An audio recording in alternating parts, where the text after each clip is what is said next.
fortunate in having been born at the turn of, just before the turn of the century, and to have grown up in the early part of the 1900s.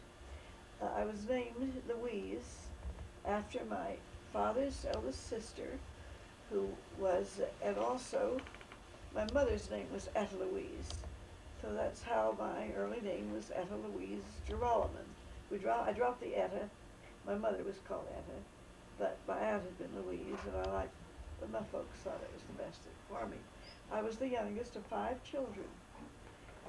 My brother Walter, being the eldest, about 14 years older than I, and then my sister Grace, who was 2 years younger than Walter, Alice, who 4 years younger than Grace. Then there was a brother, Theodore, whom we called Theo, that was 4 years older, 4 years younger than Alice, 3 years older than I. He unfortunately met with a tragic burning accident and died at the age of 4 when I was an infant, so I don't remember him.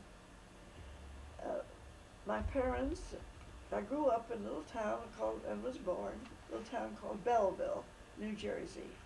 Quite a beautiful little town in its earlier days on the Passaic River, which went to the edge of the town. Later on it became a manufacturing town and was not so attractive. We were near enough to Newark and New York so that we did have access to those places. It was almost a half a day's journey to go to New York in those days, and our one big holiday seemed to be to go to Coney Island. To do that, we had to take a train, the Erie, which the tracks ran back of the house, and we were on the wrong side of the tracks because we later on moved the other side, built a big, and moved to a bigger house. But my father had to be near the tracks that delivered the coal and lumber, which made up his, or served his business. We had about quite an acreage that I understand my grandfather had given to my father. In fact, he gave each of his children the equivalent of a farm. He must have been a smart old guy because he bought land in New York, I understand about the center of New York, later on exchanged it for land in New Jersey, later on in Newark, where they made their final home. One of the little towns that he was born in, Morris County, a little town that was not a town then, it was called Peapack. I understand Jacqueline Kennedy had a lovely home there. It became sort of a bedroom for the New Yorkers that wanted country living. My first teaching job was in Mendham, beautiful little town in Morris County, and it happened that my father had lived there and had a lovely home, I understand. I have Aunt Lizzie's letter, which I'd like you to read. That will tell about that home. But to go back to Belleville, we had, as I said, about 10.5 acres, I believe, and my father had it in all kinds of fruit and vegetables, kept a cow so we could have fresh milk and cream on everything, and own eggs from chickens that scratch for a living, and they were a lot better than the ones we get today from chickens that are kept up on wire all day. My mother was, at the time of the marriage, my father was 37, I think, my mother 18 and a half. She had been living in Michigan, and my understanding is that she had quite finished high school and was going to teach 2 or 3 children in upper Michigan, and met my father on the train.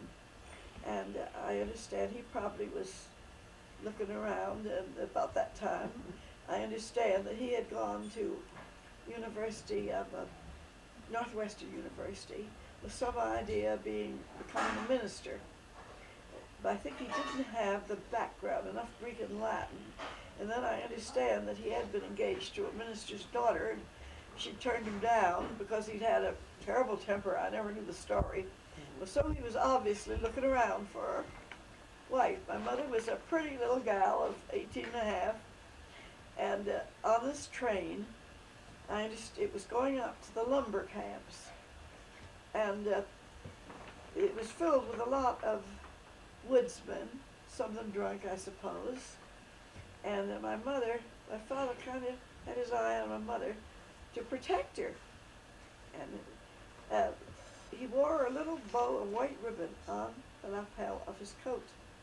And you may not know, but that was the sign that he had taken the pledge not to drink. This was a time of Frances Willard, who was the founder of the Woman's Christian Temperance Union, which I think is in existence today. My mother said that gave her confidence in him, and he lent her a newspaper, raised the window for her, and later on knew where she was going and sent her books and maybe came to see her. At any rate, they were married 6 months later in her parents' home in Saginaw, I believe. It was either Saginaw or Flint, Michigan. My father's residence was in Newark, and that's where they went after the marriage. Well, to go back to my childhood, my sisters, my two older sisters, were always getting me to sing or to recite poetry, which was very easy for me because I memorized easily. My earliest recollection was of the Spanish-American War ending and being taken to Brooklyn to see the Dewey Parade. And I remember our friend took us. My mother didn't go, but I went with a friend of hers. And I remember staying, it was so long waiting for that coach to come along, horse and carriage, of course. And I said then it was just an old man with a white mustache. But I saw Dewey, and that's rather interesting. I think I was fortunate growing up in that time when we thought that would be the last war, there'd never be another war. We didn't realize that within 20 years, the war in Europe, World War I, we would be involved in. We didn't get into 1917, but 1914, the year I graduated from college, that summer was the year that the Grand Duke of Serbia was assassinated and caused the great conflict. I remember one song from that war. I believe it was from the Spanish American, and my sisters used to get me to sing it. I think it went something like this. One kissed a ringlet of gray hair, one kissed a lock of brown, bidding farewell to the stars and stripes just as the sun went down. That's all I remember. They taught me the Oh my darling Clementine, and I could give all the verses of that, but I will. Most of you know that anyway. My father liked recitation. He evidently had some practice of that, and he must have gone to Newark Academy. I can't where they live. Can't see how he would have got that background. He seemed to have more education than the rest of the family, and for that reason, I think I have a great deal to be thankful for, because he believed in educating his girls. Walter didn't have the chance. It was a great pity, because his interest was music, and from the time he was very young, and he and my father wasn't interested in piano. And I understand that Walter and my mother saved their pennies and bought an old second-hand piano, and Walter took piano lessons from the best teacher in town, Miss Blewett, 50 cents a lesson. Well, Mother said he was about 14 then, and from then on, music was certainly his great interest. Mother said he'd come home from school and go right to the piano. She thought it might have been better for him if he physically had gone out and played baseball, but no, the piano. And I think, and Billy, you'd be interested in this, I think it was, what is the Dutch? William Tell, the William Tell Overture. That was his first showpiece. And he'd play at all occasions, probably at Sunday school entertainments, that type of thing. Because we had no radio, even no records. We had nothing of the kind. And one of my recollections is that Walter had what we call a magic lantern. Consisted of a little oil lamp with little glass slides. And if you pushed them fast enough, it gave the illusion of motion. Well, I remember being so thrilled. Walter's going to show his magic lantern. We go down the cellar, where it was dark, and hang up a sheet on the wall, And here would be these little glass pictures of more cartoons or single slides. That was a thrill. Well, I think what the children have to look at this day, you can see the difference. Well, there was some disagreement between my father and Walter left home at the age of 19. It was quite a disgrace to leave home in those days. Now it would be a disgrace to live at home too long. So you see our morals and our manners change over the years. We come to accept many things that we didn't in those days. My sister Grace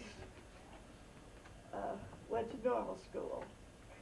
She graduated, I think at 16, began teaching the day she was 19. I think she was almost 17 when she finished high school. Alice eventually went to a kindergarten course in New York, ethical culture school. It was Felix Adler, if any of you know the educational background. He was one of the educators of that day. I think later became associated with the University of Northwestern University, I'm not sure, or University of Chicago maybe. I was always interested in the school.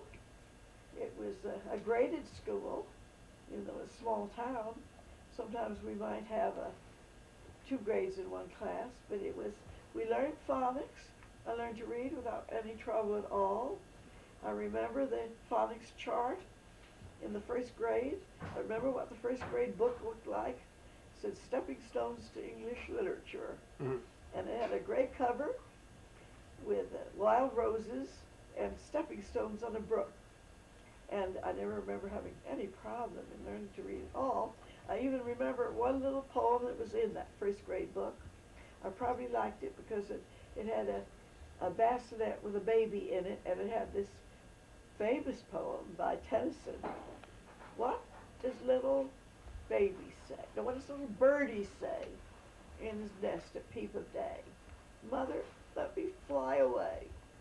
Baby, birdie, wait a little longer till the little wings are stronger than you two shall fly away. Baby, what does little baby say in her nest at peep of day? Baby says like little birdie, Mother, let me fly away. Baby, wait a little longer till the little limbs are stronger than you two can fly away. I think there's a great deal of philosophy in that. The mothers have always felt that way about their children. I think Tennyson whether he had that in mind, I didn't realize that till many years later when I had studied Tennyson in high school. The Idylls of the King is one. And I always remember a little verse of his that I've liked. Flower in the crannied wall. Let me see. I pluck you out of the wall. I hold you here in my hand. Stem, root, branch, and all. But if I knew what you were, little flower, root, stem, branch, and all, then I would know what God and man is. I've always liked that. I don't know that I have it complete or not. To go on from there, I always did well in school, and I had read so many stories about girls going to college that I wanted to go too. When Patty Went to College was one of those books. My folks wanted me to go to New York where I could commute on the train and come back. I remember, no, that wasn't my idea. I wanted to go where I boarded away from home. It's a little unusual because I was the youngest and always had a beautiful home and plenty to eat, good friends, but I just wanted that experience of going away from home. And of course I qualified. I put my application in for several colleges. Vassar, Mount Holyoke, Bryn Mawr, and I thought the Vassar was the nearest, only 75 miles up from New York, and for some reason or other I was able to qualify. I had the 4 years of Latin that were required. You had to have 4 years of Latin degree, 3 years of a modern language. Everybody had German